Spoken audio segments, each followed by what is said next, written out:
Hey everyone, in this video, I'm going to show you how to redeem a Best Buy gift card. Now, this video is going to be particularly useful for individuals. Let's say that you recently got a Best Buy gift card.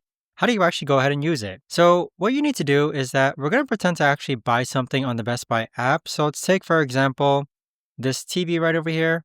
Now, if we add this TV to our cart, we're just going to go ahead and click on add to cart. Then let's actually go ahead and pretend to check out. So we're going to go to our cart and then we're going to actually go ahead and check out. Now, as you start to check out, the next thing that you want to go ahead and do is that you want to go ahead and scroll all the way down and then click on continue to schedule delivery. And we're just going to choose a random date.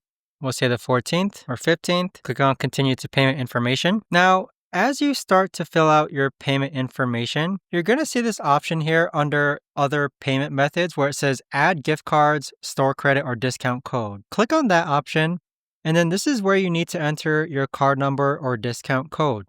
So on the back of your Best Buy gift card, you should see a scratch or peel to reveal PIN, and you also will have the number that you need to go ahead and enter. So with that, I'm going to go ahead and switch cameras and show you what that actually looks like. This is the gift card. You need to actually go ahead and peel this. This number that's blurred out here is what you're going to go ahead and enter on that section there. So it should automatically be applied. But there you have it, guys. That right there is the best and easiest way that I know of to actually go ahead and redeem a Best Buy gift card. If you guys know of a better or easier way to actually do this, let me know in the comments down below. I would love to know. Thanks so much for watching, everyone, and I'll see you guys all in the next video.